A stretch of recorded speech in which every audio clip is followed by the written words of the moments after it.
This is ARC PDX. Hello and welcome everybody to ARC PDX. I'm Wesley Ogle and ARC PDX has gone on the road this morning in Oregon wine country. We are here at Sokol Blosser. This is the winery, Sokol Blosser Winery in Dayton, and ARC stands for Authentic Relevant Community. We've been going on the road to your communities to dig into the stories that are authentic and relevant to all of you. We are at Sokol Blosser this morning to do a deep dive into Oregon's wine industry. Oregon is one of the top wine producing states in the country. Harvest season just wrapped up, and we're here highlighting some of the biggest challenges facing the industry right now. That includes a decline in demand, changes in the climate, and rising costs. We're talking with local wineries and with industry experts about what they're seeing firsthand and where the industry goes from here. And we're starting with a very special guest. We have Alex Blosser, the president of Sokol Blosser Winery and Evolution Wines as well. Alex, thank you so much for hosting us and for being here. My pleasure, Wesley. Thanks for coming all the way down. Of course. So harvest season just wrapped up here. How was this harvest? 2025 was a fantastic harvest for us down here in Oregon, in the Willamette Valley, and it's one of the best that we've had. So a lot of us are very excited about the quality of the harvest that came in. Yeah, why is it so good? Well, you know, that's part of why we love the wine industry, because we don't call that shot. Mother Nature calls that shot. So we are value-added farmers. So we grow grapes and then we add a lot of value to it. And so really it's up to Mother Nature to decide. So she decided we're going to have a really high quality vintage, and we're grateful for that. Wow. Okay, cool. How about, you know, maybe when you look at the last couple of years, how are sales? How are visitors? Yeah, looking? So we are in definitely a different place.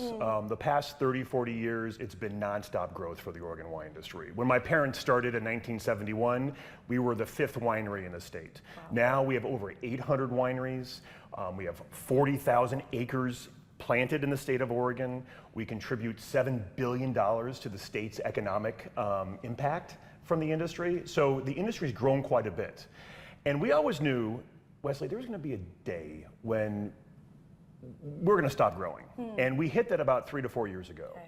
And there's a combination of multiple things. You know, you've got changes. You know, this last summer, Gallup poll released that we're at a 90-year low for alcohol consumption. Demand is definitely, supply is outstripping demand right now, and it's not just an Oregon thing. We're seeing it in Washington and in California. In fact, California ripped out 38,000 acres of vines just this year. So 38,000 acres in California they ripped out. We only have 40,000 acres in Oregon. So they basically ripped out the size of Oregon. Wow. So it's not just an Oregon thing. It's at the whole West Coast, which is the biggest preponderance of high-end wine in the nation. So is that a risk here, where you guys would be pulling, you know, vines out of the ground? Some of us are pulling some vines out of the ground right now, and that's, you know, with the dip in demand, that allows us to look at our vineyards and say, hey, you know, I've been meaning to pull that vineyard out just because, you know, we're pulling out 4 acres right now, but it has some trunk disease. So it has some disease, and we've been meaning to pull that out anyway. So it's giving us an opportunity to catch our breath and say, okay, if the industry isn't growing, let's retool some things. And that's what a lot of us are doing right now, is pulling out vineyards. Not to the extent of California or Washington, but Oregon is in a, it's not that we're in a bubble, but we're not down as much as California and Washington are. And there's a reason for that is, you know, we're so collaborative here in Oregon. Also, as we're talking before we got on the air, Oregon's very authentic. Consumers want authenticity. And nothing is more authentic than you get a bunch of Oregon producers in a room. Oh my God, it's like the Muppet Show. You know, it's very authentic, we're very quirky, but consumers want that. And we're very transparent in what we do. The average size of a winery in Oregon is about 5,000 cases. So the smaller winery, those special intimate stories, are still resonating with consumers. So I still see there's a good future for Oregon wine. And you are making adjustments, but are you doing anything else to drive up the demand, to bring in maybe new drinkers, or to try to combat that where people are moving away from alcohol a little bit now? So I have a lot of friends in the industry, some brothers and sisters who are experimenting with what they call no alcohol or low alcohol drinks. and seeing some various success with that. I'm seeing some of my friends in the wine industry go into what they call RTDs, ready to drink cocktails, with some things. Sokol Blosser, we are doing a lot of, we're doing more events than we ever have before. Okay. Right now we have our mobile Evolution wine bar is at the Portland Holiday Show at the Expo Center right now, all weekend. So we're going to where the customers are, and you see a lot more Oregon wineries being more event driven. So we're not waiting for them to come to us, we're going to find them. Yeah. It's great you're making these adjustments. What are you seeing in terms of climate change? We're hearing that is having an effect on grape growing as well. Oh, huge. You know, we're not seeing a change in the rainfall here. We're seeing a change in how hot and dry the summers are becoming. And so you're seeing a lot of growers going, how do I manage this? And we are, Oregon State University is doing a lot of research on trials in the vineyard to give us the information that we can, when we need to replant, like I told you, we're taking out some vines and we're going to replant those in a couple of years. What vines to replant? You know, what kind of rootstocks will help us be more drought tolerant? It's drought tolerance. It's all about climate resiliency right now, Wesley. We know that change is here. How do we become resilient and how we keep growing Pinot Noir, which is 60 to 70% of what comes out of our state is that one varietal. How do we keep being a Pinot Noir juggernaut in the world even 50 years from now? Right. So. What about tariffs and rising costs? We're hearing that that's having an impact as well. Oh, you're hitting all the spots here. You're hitting all of it, Wesley. Tariffs have not been kind to the wine industry because we buy and we sell internationally. So basically, the tariffs have hurt. We buy barrels from France, corks from Spain, equipment from Europe. And so we're feeling that. Our biggest export market, not only at Sokol Blosser, but for Oregon wineries, is Canada. Canada is not a tariff thing. That is, we have hurt them personally. And so they're boycotting US wine. They've taken all of Oregon wine off the shelves. And so until we have a trade deal with Canada, we're not going to be put back on the shelf. So that has been instant boycott. So that's beyond tariff. So that's very unfortunate because that's the biggest export market for Oregon and U.S. wines.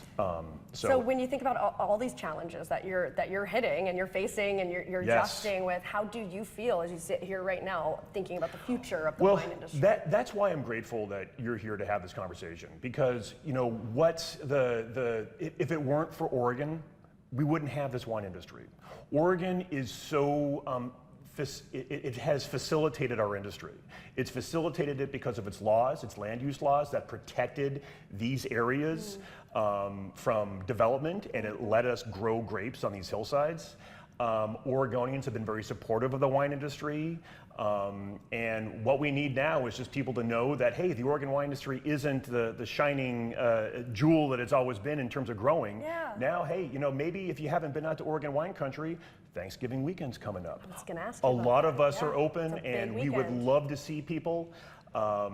We are you know, one thing that's special about Oregon is, again, it's a very personal thing that we all do. You know, there's an intimacy you're going to see. You're not going to see a lot of corporate culture in Oregon wine industry. So when you come out, you might even see the owner. I mean, I'm going to be around Thanksgiving weekend here. My mom will be, and you're going to see that often at a lot of wineries you go to. It's not just Sokol Blosser. So.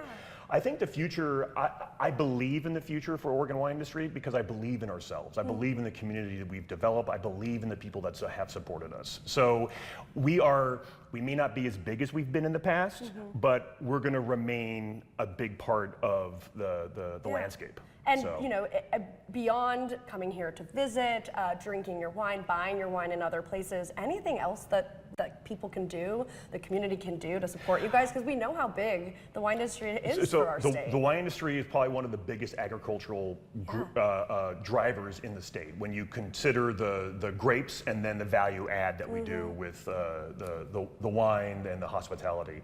I just think that the biggest thing is, you know, don't forget about wine. You know, wine is food. We always preach moderation in the wine industry. You know, enjoy that Oregon bottle of Pinot Noir from the Willamette Valley on your Thanksgiving table. And there's a lot of competition these days. You know, with marijuana is legalized, there's so many options out there for people. But I think wine is something that's been around for 10,000 years, and it's something that is that helps us socialize, and that to me, in moderation, is a beautiful thing with food. Love it.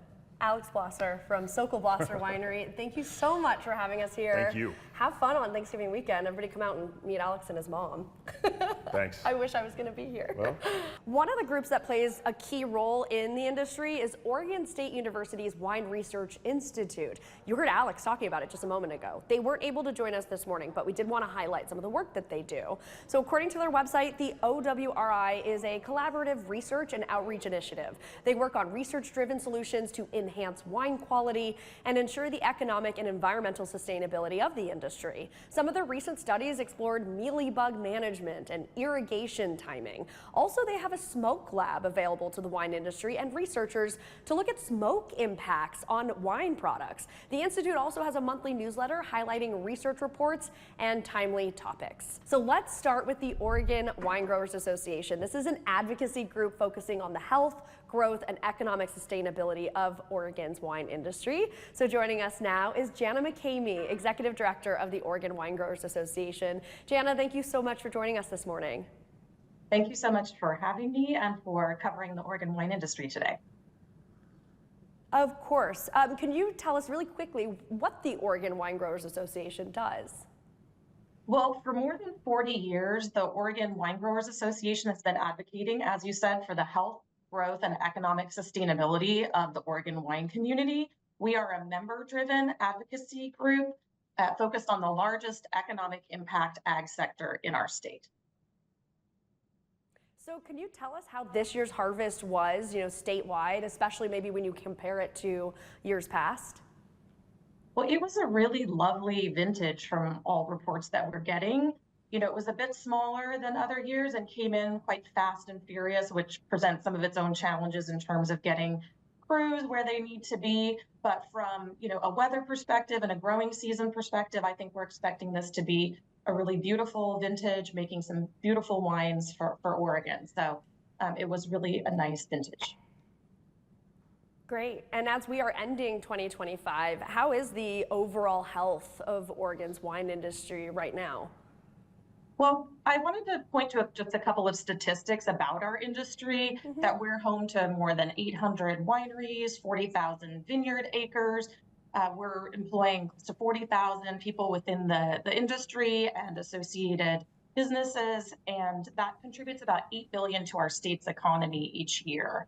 With that being said, we're facing some challenges. There is a decline in consumption, and there is an oversupply. And so really after this decades of growth that we've seen for our industry, there's a bit of misalignment between supply and demand. This is not an Oregon-only problem. This is occurring with our neighboring states and has been more marked over the last several years in California and Washington, but we're experiencing some of that in Oregon as well. We are hearing that a lot about demand down, the popularity of low alcohol or non-alcoholic drinks kind of driving that as well. What other things are challenges or stressors right now? What about tariffs and rising costs? What's that doing to the industry? Well, absolutely. I mean, you just mentioned the, supply and demand. So with declining consumption, there's a variety of reasons that are going into that, changing social and drinking habits, some health concerns, alternate beverages, inflation. There's a lot of pressure for folks on their pocketbooks right now, a lot of economic uncertainty, and that's certainly impacting a beverage like Oregon wine. Now, in terms of tariffs, we have wine off the shelf in most provinces still in Canada as a result of some tariff action. And then there are things still in place on some of the component parts and supplies for our industry. So that is certainly a compounding factor. So we're really seeing a multi-layered set of challenges facing the industry today. And are you hearing anything from your members about immigration crackdowns and how maybe those are affecting the industry right now? Well, sure. That's absolutely having an impact on our industry. the vineyard stewards are such a vital part of our industry. Beautiful winemaking starts in the vineyard, and we have a lot of respect for that part of our team and our workforce. And I think we saw some ICE immigration enforcement early on in the spring that impacted some folks in our industry. So that just created a heightened sense of awareness and concern for our vineyard stewards and for the members of our communities. So the wine industry has really been out front on this issue, trying to ensure that our employers and employees are aware of rights and responsibilities. And I think that even though we didn't see a lot of enforcement during harvest, that certainly was having an impact on those communities.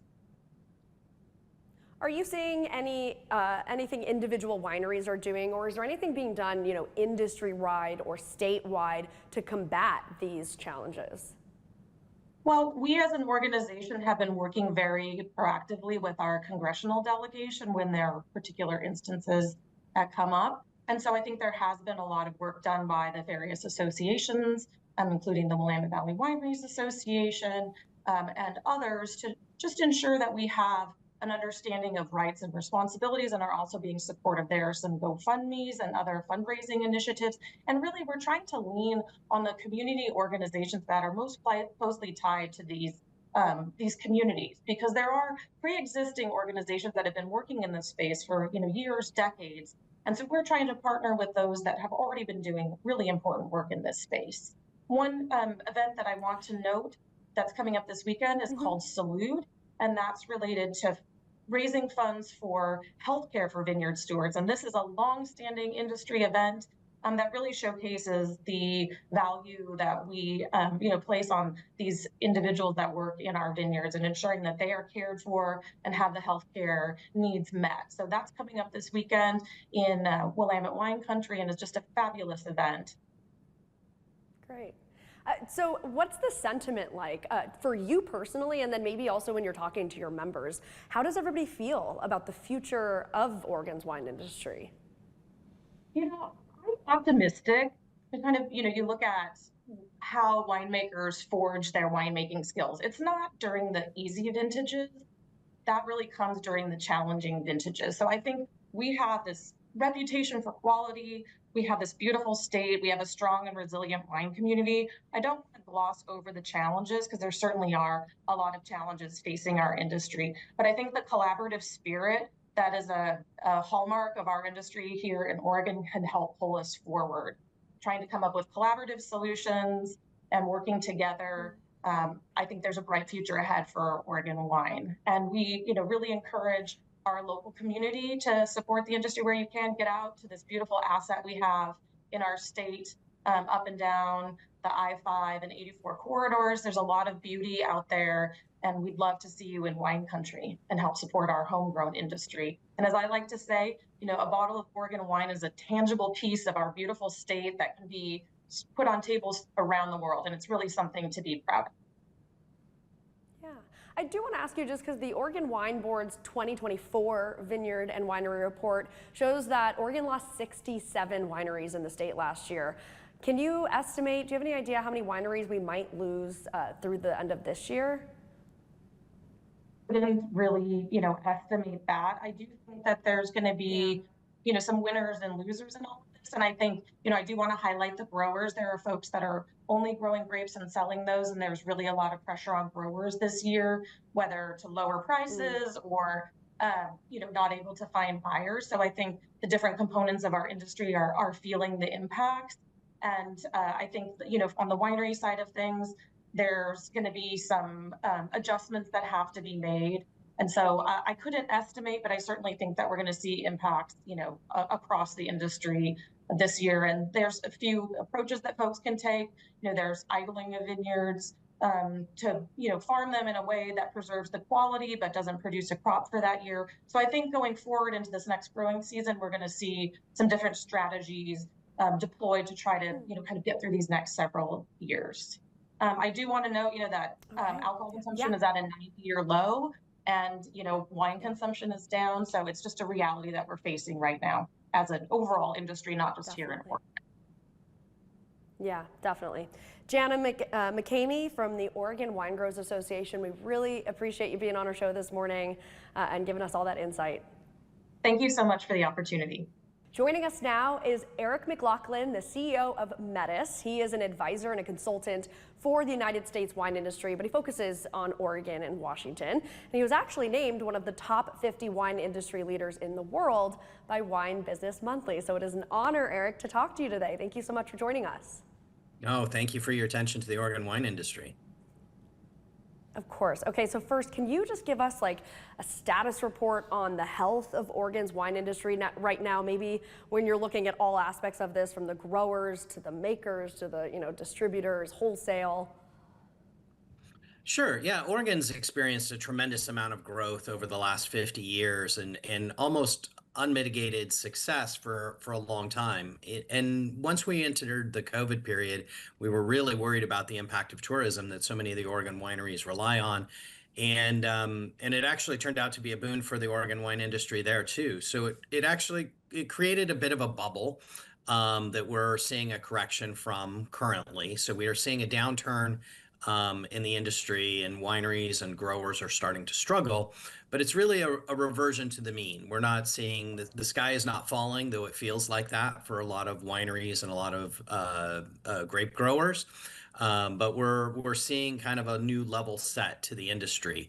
So Oregon remains relatively strong compared to the other wine growing regions of the U.S., Washington and California, but is suffering a bit from oversupply. We've had 5 vintages in a row of average or above average crops, which has never happened in the history of the Oregon wine industry. There's typically every 3rd year you have a small crop and resets the supply. We've had 5 vintages in a row with average or above average. And so we're dealing with some oversupply, and we're dealing with some downturn in tourism and a leveling off of consumption. What is the risk of having that oversupply? I'm hearing that some wine vineyards are having to pull out vines and stuff like that. I think that the wine industry tends to overreact to every trend, and it's a pretty slow boat to turn, because if you're planting a vineyard, you're not going to be, harvesting a crop typically for 3.5 years. You're not going to have that wine in the market for 5 or 6 years. And so it's a pretty long tail that we deal with. So I think there is some risk that we may be overcorrect in Oregon and pull out too much vineyard. But most of Oregon vineyards are planted in areas that aren't great for alternative crops. So I think Oregon will largely persist. I think California and Washington are going to have to pull out more vines than Oregon. But Oregon's always one weather event away from going back to undersupplied. So we have more erratic yields in Oregon. Yeah. And so we are slightly structurally oversupplied, but mostly we're oversupplied because of the confluence of the different cycles that we're in, between leveling off of consumption, downturn of tourism to the Willamette Valley area, and just 5 good to abundant crops in a row. I want to talk about some other challenges that we're hearing that wineries are facing, especially that demand challenge. We're hearing about low alcohol and non-alcoholic wines or drinks just being more popular now. What effect are you seeing from that on the industry?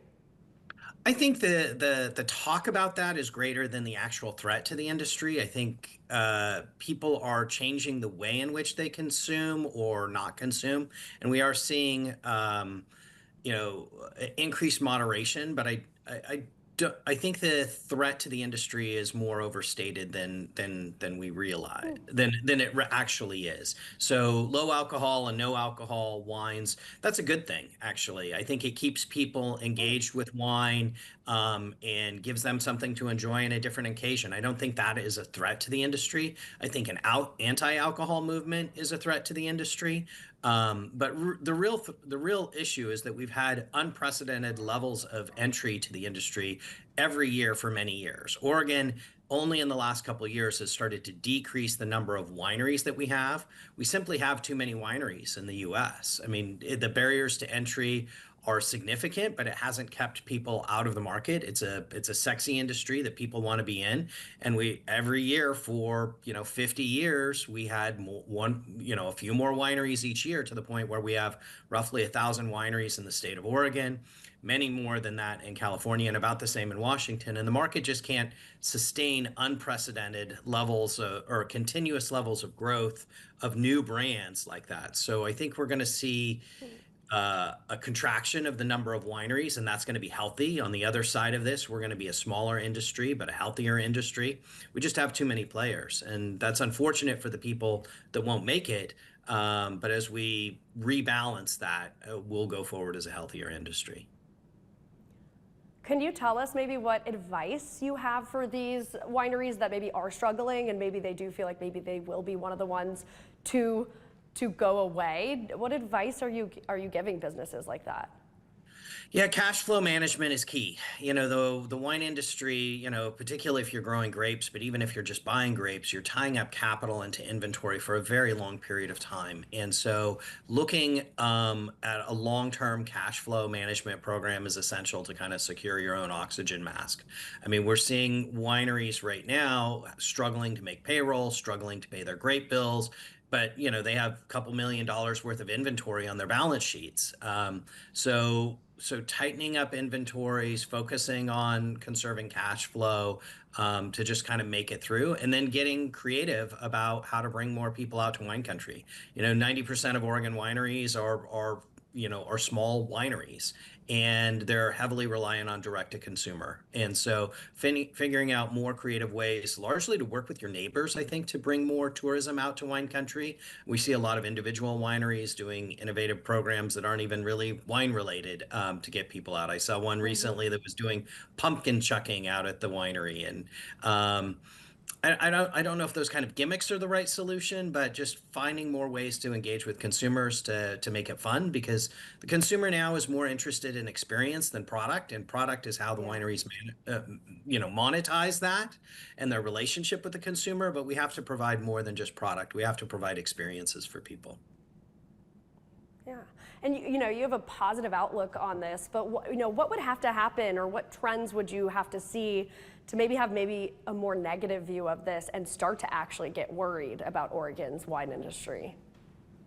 Oh, I'm worried. I'm worried about a lot of individual wineries and their individual ability to survive. I'm not worried about the collective Oregon wine industry. I think we're in a period of correction, and periods of correction are challenging and difficult. But the Oregon wine industry will come out of this, strong. And so the greater threats would be kind of the black swan type of events. So, another pandemic, a massive downturn in the economy, wildfires like we saw in 2020. So those large external factors could be threats, but I think we're just experiencing a level setting, a reversion to the mean in terms of consumption, and a shedding of some brands, which is very sad for those individual wineries and their fans. But we can't sustain the number of wineries that we have in the state. And once we rebalance that, the business will be healthier. Okay. Very wonderful insight. Erik McLaughlin, thank you so much for joining us on ARC PDX this morning. It was important to talk to you. Thank you. Thanks for your support and coverage of the industry. We've been talking with local wineries and industry experts about what they're seeing firsthand and where the industry goes from here. So now we've got Jessica Mozeico, co-founder of Fille Wines. Jessica, it's so great to talk to you again. Thanks for having me, Yes, Wesley. of course. Okay, so since harvest season just wrapped up, how did that go? How did it compare to other years? Harvest was fantastic. I'm really excited. We now have wines in the barrel and are excited to see how they mature. But, wonderful vintages are becoming the norm rather than the exception. Cool. And then when you think about your bottom line sales, maybe from just this last year, how's that all looking right now? Things have been challenging over the course of the past 2 years. What we're seeing is a decline in visitation in particular. At my winery, Fille, we're down about 20% in visitation over the course of the past 2 years. And when consumers are coming, sometimes they're purchasing less, either because they have a stricter budget or are consuming less wine. And we know a big part of this is that drinking alcohol is just down. Non-alcoholic beverages, mixed cocktails, that sort of stuff is really climbing in popularity. What are you seeing? What kind of impacts are you seeing from that? Yeah, that's true. I mean, nationwide, our alcohol consumption is at a 90-year low. So that is something that we're seeing, and certainly a challenge. What about tariffs, rising costs? Where are you seeing those? Yeah, tariffs have had an impact in 2 ways. Number one, Canada used to be the largest export market for Oregon wines. That was basically shut down in the course of overnight. And secondly, some costs that we bring over from other countries in barrels and corks, for example, we've seen rising costs in that. And we've also heard about immigration raids down here in wine country, causing some uncertainty and some people to be scared. Are you guys experience any of that at your winery? I think we all are, because whether or not we've had raids at our particular vineyard sites or not, it's an overwhelming sense of fear and uncertainty. So I think we're all affected. Yeah, we of course have to talk about climate change. I mean, we've known that climate change is having an impact on the industry for a while now, but what are you guys seeing now with that, and how are you feeling about it? Well, thankfully this past vintage, we didn't see anything too alarming, but really what the impact is that when we have more random events, those can be very difficult to monitor, very difficult to plan for if we have either a decrease in overall quantity or whatnot.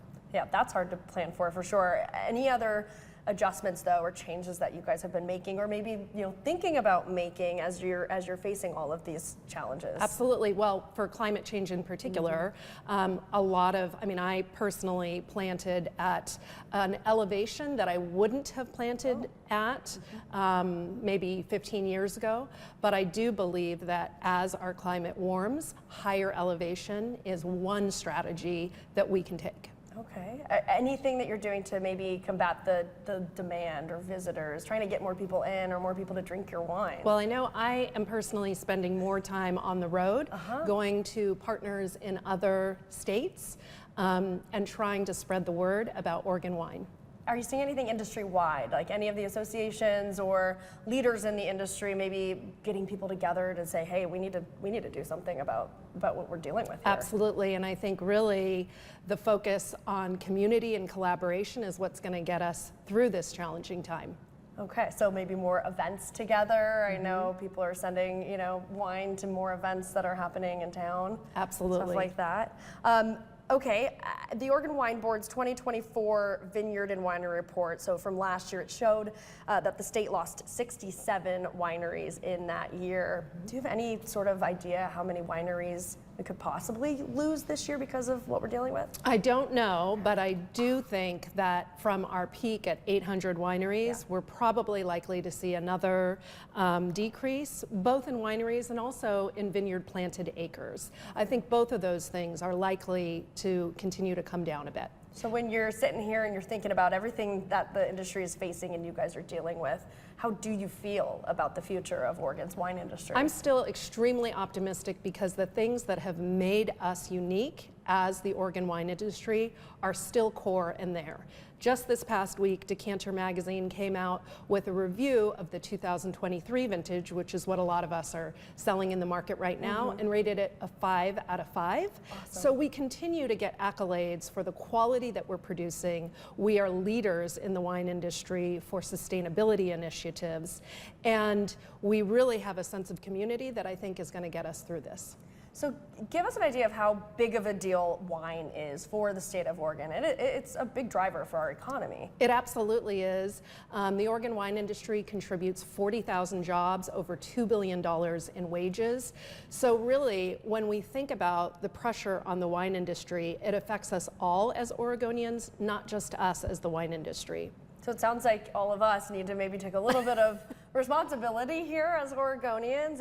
If anybody's out there and they're thinking, I want to try to help you guys. I want to keep the industry going. We can't lose it ever. What can they do to help you guys? Well, I think what we can all do as Oregonians is there's never been a better time than now to come back to wine country and come visit and bring friends, purchase wine, whether it's at your local wine store, at your local grocery store, and spread the word to those even friends outside of the state. Yeah, a good opportunity for that Thanksgiving weekend. I know it's huge for Oregon wine country. Do you guys have anything special going on or things to talk about other wineries doing? Maybe? Absolutely. What's fun about Thanksgiving weekend is that, many of us in the Oregon wine industry, 70% of us produce 5,000 or fewer cases. So we're a lot of smaller wineries that sometimes may or may not have a tasting room, and those that are not always open their doors for Thanksgiving weekend. And I know, I used to do that all the time. My family would come up here, we'd go do Oregon wine country for Thanksgiving weekend. Do you guys have a lot of out of state, out of country visitors who do that? Or how big of that sort of tourism is a part of keeping you guys alive? Oh, yeah, so we contribute quite a bit to tourism. There are typically 3.7 million visitors to Oregon wine country each year. I will say that our international visitation has been significantly, I can't say that we've seen any Canadian visitors this year, whereas that used to be the number one international visitation, but it certainly is a great opportunity for visitors from the other states. Yeah. Is there anything you guys are doing to try to say, hey, Canada or neighbors up north, please come back? Have you guys reached out or tried it all, or are you just hoping that eventually the tensions will calm and things will go back to normal? Yes. Yes, that's what we're hoping for. Anything else you'd like to put out there to our viewers of this is how important it is to really support, and especially with the movement, a lot of people, younger people, are taking away from alcohol, but why is Oregon wine, something that we need to help preserve? Well, I think Oregon wine has always been about connecting us to one another. Nobody buys wine because they need it. We buy wine because we want to share it with our friends, with our family, and in that moment, we have the opportunity to really honor a specific place and time and talk to one another about that. And I think that can really be an opportunity to bring us together. Okay, great. Jessica Mozeico from AFI Wines, really appreciate your insight and for you being here this morning. Thank you, Wesley. Yes, thanks. We are doing a deep dive into Oregon's wine industry and the challenges that it's facing right now and how it's also innovating. And that is why we brought on Taralyn and Cyler Varnum, the co-owners of Varnum Vintners. Thank you both so much for being here this morning. Thank you for inviting us. Yeah, it's a pleasure. Of course. Okay, I want to start from the very beginning. Just talk about when and why you guys started Varnum Vintners. Yeah, we just wrapped up our 12th harvest. We moved here in 2014 from Arizona to pursue our love of wine. Wine has always been something that is in our life, and we wanted to kind of just embrace that whole thing and live our wine life. So we started a tiny winery outside Amity and have just grown a little bit at a time. I think we're kind of where we want to be at the moment, just the two of us doing everything and embracing the wine life. And you guys then, at some point, started doing something a little bit different. So you guys now make non-alcoholic wines. Tell us about that. Yeah, Cyler can talk about the process of where that came from. So, non-alcoholic is something that wasn't really on our radar when we moved here. We definitely love the wine industry, its social interactions, the way that alcohol has played a part of human existence for a long time, but I've also noticed a shift in interest and demand, and one of the things that makes Varnum unique is our sort of looking at what people are interested in making wines and styles that meet that. And one of the biggest trends, as you've mentioned, is non-alcoholic wine. And so we were approached with the idea in 2020 and started doing R&D at that point and made our first non-alcoholic wine in 2022 and then released our first non-alcoholic wine to the market in 2023. So yeah, it's been an interesting journey now. We've had 4 vintages of making non-alcoholic wine. What was your first initial reaction, though, when someone was like, oh, maybe you should do non-alcoholic? I thought it was a terrible idea. Honestly, I was you like, crazy? why would you do that? And it's interesting, even being in the market now and having been sort of a pioneer in this industry of non-alcoholic and definitely being wine drinkers, drinking a lot of non-alcoholic as well. But the consumer response is interesting when you pour them something and they're like, it's non-alcoholic. And they say, well, what's the point? And I was like, well, it's just maybe not for you. And so it's important for us, though, to have something for everybody. And that's one of the many reasons that we've stuck with it. Yeah, I would say, we thought they were crazy. And why did you pick us to do that? And the person who first brought it to our attention, that they were like, can you help me make non-alcoholic wine? And we were flattered, but she was like, if anyone can figure it out, you guys will figure it out. And I guess maybe we're like the mavericks in the industry. And so it's just the two of us. And if we have an idea, we can make it happen or not. It's fully in our laps. And so we've just been pursuing that. But also, as he said, like, a lot of people are confused, like, why are you making non-alcoholic wine? And there's really what we've been seeing then is it's bringing people who are already wine drinkers who've had to stop for some reason. It's inviting them back to wine country. So they're finally, I haven't been able to come out to wine country for 2 years, or I'm pregnant, or I want to bring my friend, and my grandma loves wine country, but now she's on medication. And so it really is creating a community of wine drinkers and bringing them back to wine country. Yeah. So that's really exciting. What was the initial reaction? Like, did you guys immediately start seeing sales? Are you guys doing okay now with this? Yeah, I mean, it's not something that had as much of an uptick as we thought. We were looking at a lot of the statistics that were thrown at us, and that the interest has grown, and that there's like sort of this infinite demand for it. We haven't necessarily seen that, but we have seen very strong sales growth in it. Can you guys talk about the process too of like, how is it different from making, wine with alcohol and wine without alcohol? Yeah, I would say the biggest shock is people ask, like, well, there's no alcohol in it. Why is it the same or more expensive than regular wine? And there's a whole extra step. So this is de-alcoholized wine. So we first make the wine just like any other winery, but then we have another step where we remove the alcohol using chemistry, and then bottle it immediately after, and then bring it to market. So there's a whole other step of, there's several ways. We use spinning cone distillation, which separates the alcohol, the flavors, and the wine, and then we put the flavor and the wine back together. And so we've done 4 trials now. I feel like each time it gets a little better, and really does taste like wine. So we're excited to see an uptick in just wine. Non-alcoholic wine is improving. Yeah. There's been a lot of interesting ones on the market in the past, but the beer NA there's a lot more, and so we're really excited to kind of help move NA wine forward as well. That's what I was going to ask. Like, are you guys going to kind of double down on this now? Or are you looking at other kind of innovative things, or really putting a lot of effort into the non-alcoholic? Yeah, we definitely, this is year 3 that we've been in market with product, and we've been pursued not only by other interests, but also in our own interests within continuing trying to, it's the scientific process as well. We're both scientists that are interested not only in the basic chemistry of winemaking, but then in the process of de-alcoholization. And so we have pursued new sort of techniques that are available, looked at sort of diversifying and interacting with other producers, especially in Europe, where they have a little bit more expertise in de-alcoholization. And so we were full on in our R&D leading up to sort of the growing season is busier here in wine country as well in general, and then harvest, and we'll be looking to get back into kind of pursuing the next steps in non-alcoholic going into 2026. So this morning we've been talking to other, winemakers and industry leaders where there are challenges in the industry with, climate change and tariffs, rising costs, including, demand issues. Are you guys seeing challenges like that as well with, alcoholic wines and non-alcoholic wines? What are you guys seeing? Yeah, this is a great question. I would say that we're a small brand, and we're tiny, and we're still new, and people are still discovering us at a pretty high rate. And so while we feel the decline and there are less people, it appears, coming out, we are actually sustaining and returning to our 22 levels, which there was definitely a dip in 23 and 24. But then also I do feel like those people that are coming for the non-alcoholic, they're bringing people who drink alcohol with them. And so really the non-alcoholic people coming in the door are bringing them as well. We also are really focused on fun wines. So we have this lineup back here of our porch wines. And so really it's just the idea of, people might be drinking less, so why not provide them a quantity that's less? So we have wine in a beer bottle. We were the first in the world to do that. And we have now 13 different versions where you can just hang out on the porch and drink wine.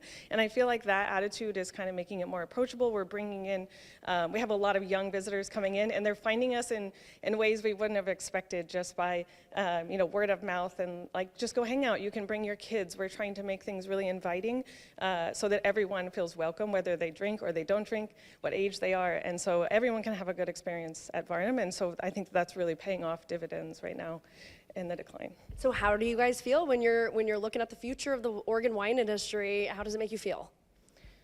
I feel fine. I mean, we love being here. We want people to come here and enjoy what we've gotten the privilege to enjoy over the past 12 years. It's a magical place to be here. I don't think wine's going anywhere. Wine has always brought people together, and I think it's going to continue to do that. It might need to look a little different than it has over the past, 50, 60 years. But if you look at the thousands of years that wine has been bringing people together, I think that's not going anywhere. What about you? I'm the same. I think that, one of the things too, if you look at classically, the Willamette Valley produces some of the best wine in the world. We really are at the forefront of many different styles. But one of the things that also drew, again, I'm a younger generation coming here with, kind of on the back of our forefathers that built this really amazing region. But like one of the things that drew me to the Willamette Valley was the innovation, the curiosity, and the pioneering spirit, and continuing to push the threshold of what we have perfected and made some of the best in the world, and continue to look at other styles. And then you talk about climate change as well as looking at the diversity of grapes that we can grow in this space that can continue to make better and better wines with more diversity. Cyler and Taralyn, you guys are so cool. I am so happy we were able to get you guys on the show today. Wonderful, the innovation you guys are doing. I'm sure you're an example for a lot of other winemakers here in Oregon. Thank you both so much. Yes. Varnum Vintners, everybody, go visit. The Oregon Wine Board, it's a semi-independent state agency. It manages marketing, research, and education initiatives for the wine industry. So joining us live now is Gina Bianco, the Executive Director of the Oregon Wine Board. Gina, thank you so much for joining us this morning on ArcPDX. Thank you for having me. Of course. Can you tell us what the Oregon Wine Board does?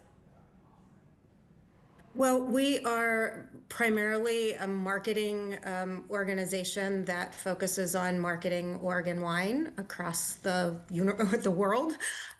We have both domestic marketing activities that we do, but we also promote Oregon wine internationally and have an international marketing program related to that.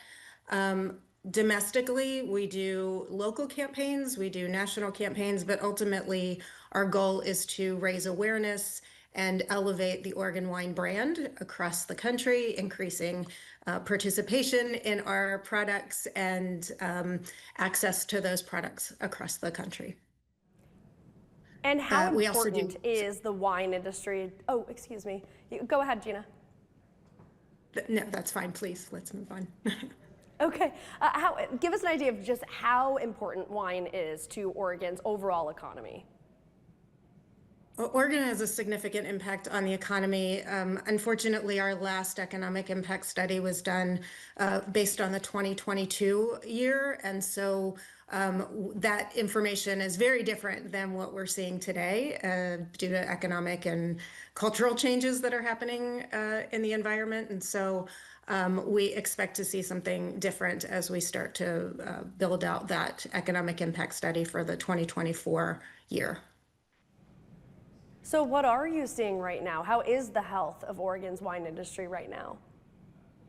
Well, I think the wine industry internationally is seeing challenges. There's a lot of factors that are playing into that, some of them economic, some of them due to a real push toward abstaining from alcohol beverages, which are causing decline in sales and tourism to wine country. We also have the tariff situation, which is presenting challenges for being able to promote Oregon wine internationally. Our biggest export market is Canada. They have removed all of our products from their shelves and their restaurants. And so these are big factors impacting Oregon, but also many other U.S. wine producing areas. You know, I was looking at the Oregon Wine Board's 2024 Vineyard and Winery Report. It was just released in June, and it shows Oregon grape production, crush, crop value, and wine sales decreased in 2024. It also says we lost 67 wineries in the state last year. Can you tell us more about this report and what it says to you? This is a report that the Oregon Wine Board produces annually in collaboration with the University of Oregon. This report receives information from our vineyards and wineries, and it is based on what they have done in the previous year. So it's looking at the harvest numbers, it's looking at production, it's looking at sales. So really across the board, what's happening in the wine industry. And then that data is processed, and we produce this vineyard and winery report every year. So it really gives us a bit of a health check on the wine industry. In 2024, was the first time in, I think, a very long time that we've seen declines. It shows that we had a 7% increase in international markets, but that is certainly not likely to be seen for this coming vineyard and winery report for 2025. Are you seeing anything industry-wide or statewide to combat these challenges and the decrease? Yeah, I mean, I think it really comes down to awareness of what's happening in the industry. Again, there's a lot of information that's out there. Some of it is accurate information and a lot of it is not. And so I think it's really important that we understand the facts and are using that to help, again, promote Oregon wine. We're also looking at research opportunities and education opportunities to educate our industry, but also consumers in what it means to support the Oregon wine industry, and that moderation is really the key factor in consumption. And wine is a community beverage. It's something that brings people together. It's at holiday tables, it's at weddings, it's celebrations, it's just hanging out with friends and in front of the TV. It's all of those things. And again, it is part of a really healthy and fulfilling lifestyle, and it should not be seen as something that is negative. So I think it's really important that we are staying focused on what wine is, which is truly a product that comes from soils that are very well cared for in Oregon, especially. We're very heavy on sustainability. And it is a product that it's grapes and nothing more, or very little more. And so again, it's not something that should be looked at as a problem. I understand that you handle grant applications for any wineries looking to do things differently. I heard from a winery here doing some really innovative things, and they said I should ask you, have you seen any grants come in from any wineries looking to do anything really interesting to you or innovative? We have received quite a few applications this year, and we are getting ready to review those. So other than to say that, yes, we have received quite a few, and we will be looking at those and bringing them to our board of directors in December to approve. Okay. Gina, Bianco, thank you so much for the Oregon Wine Board. Really appreciate you coming on our show this morning. Thank you for having me. Have a great day. We are getting insight from wholesale distributor now. So joining us live on Zoom is Briana Seeley, the Executive Vice President of Oregon for Republic National Distributing Company. Briana, thank you so much for joining us this morning. Thank you for having me. I wish I could join you at Sokol Blosser. Thanks so much. I know, it's really lovely here. I wish you could be here too. Can you just first explain what Republic National Distributing Company does? Yes, so I often describe us as the people that get the wine from the tasting room that you enjoy in the Willamette Valley to local retailers and restaurateurs. We are the final mile for sure, but we're much more than that. We collaborate with our wineries and local customers and our team to bring the best we can to the market. So from a wholesale perspective, how is the health of Oregon's wine industry from your perspective right now? Yeah, so real quickly, just to ground us in how RNDC fits into that landscape, we're the #2 wine distributor in Oregon. We have about a 25 share of the marketplace. So that means about 1 in 4 bottles of wine that are sold in Oregon are coming from our warehouse. Um, the total Oregon wine market, inclusive of all wine sold, is down about 6%. So definitely we're seeing declines. For RNDC Oregon, our depletions are actually flat, meaning the wine that we're selling versus last year were flat. And Oregon wine is actually a place of growth for us. So we're really proud to have a 40 share of what we call brand Oregon in Oregon. So we have a greater share of brand Oregon than we do of the total marketplace. Okay, so yeah, that was going to be my next question: is how are you seeing Oregon compare to other winemaking regions across the country? Yeah, so one of the things that we see is that Oregon over indexes on brand Oregon. Customers still continue to choose brand Oregon first. And when retailers and restaurateurs are building their programs, they look to brand Oregon and then they sort of build out from there. So that's really encouraging. What challenges or changes are you seeing in the industry right now? I think that, there are a couple different things. One is just the very obvious volatility that has been happening in the wine space, whether it's based on production levels varying. Some people have very full cellars, which can be a strategic opportunity for some, and for others, it's a real challenge. Softer tourism in Oregon has definitely hurt wine production and wine sales. Mix of business is another really interesting factor. Oregon, as I said, we over index in Oregon, meaning Oregonians love to drink our own wine. So for many Oregon wineries, our backyard is the #1 market for them in the country. But Oregon ranks about number 28th, or the Portland metro area ranks about 28th nationally. So really looking to expand outside of Oregon to overcome some of the local challenges is critically important. And then the last one is also not unique to Oregon, but I would say staying relevant. Oregon is actually positioned to stand out in this space, finding consumers and meeting them where they are versus a historic look of expecting people to come to us. Yeah, even just with the winemakers I've been talking to this morning here at Sokol Blosser, they're all focused on that and bringing people in. So that's good to see. Are you seeing any statewide, industry-wide efforts to combat these challenges? Yes, absolutely. I think that Oregon is collaborative in nature. And so these things are constantly happening. For us, it's interesting that you talk about how the direction the winemakers went this morning, because for us as a distributor, I talk about it as getting very close to the business. I spent 2,500 miles driving around the state over the summer to learn more about the market and what our customers and consumers and teams need to move the market forward.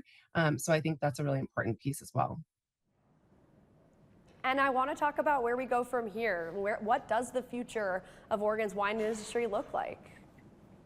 Well, I think it's super important to lean in on the strength of brand Oregon and know that Oregon wine is here to stay. We are as authentic as it comes. We have so many marks of what the modern consumer is looking for, whether it's sustainability or, local or, just so many wonderful things that make us unique. We are still in discovery. So I think it's super important that we lean in on that and find ways to engage with the marketplace and help people discover us. And, what can we do? What can we as consumers, maybe visitors, obviously we know wine is massive to Oregon's economy as a state. What can we all do to help the industry? Support Oregon wine, educate yourselves and get out and support tasting rooms. I think you hit on it. It's super important. Oregon wine is a critical and a foundational piece of the success of Oregon's economy and communities. And the collaboration and the give back are second to none. So when you're spending dollars in Oregon and on brand Oregon and in the wine industry in general, you're really being a part of a source for good. Anything else that you can maybe tell people if they're worried? You sound very positive this morning, and a lot of people do, really. Even though we're having these declines, even though we're having these challenges, you're still very positive about the industry. It doesn't sound like you're worried about it right now, right? Well, I think people that are being strategic and making plans and staying ever curious, we'll come out the other side. It doesn't mean that we aren't in very challenging times. Of course we are. And we get to choose how we show up for this challenge. All right, Briana Seeley with Republic National Distributing Company. Thank you so much for joining us on ARC PDX this morning. Thank you. Hey everybody, I don't want to leave, but we are wrapping up our time here at Sokol Blosser Winery here in Dayton. We did a deep dive into Oregon's wine industry. Oregon is one of the top wine producing states in the country, and wine is one of Oregon's biggest economic drivers. We talked with local wineries, advocacy groups, and industry experts. We discussed the current outlook of the industry and what some of the wineries are seeing firsthand. And we also talked about the biggest challenges that they're seeing right now and how they are navigating them and innovating and moving the industry forward. If you want to see all of our conversations in full, you will be able to watch our full show on our Katu News YouTube page, and I really hope you'll do that. Thank you all so much for joining us this morning. We go on the road every Friday here on ARC PDX to tackle the biggest story of the week. So please let us know what we should dive into next. Until then, have a great rest of your day, and thank you so much for joining us, and thank you to Sokol Blosser for hosting us in their beautiful tasting room.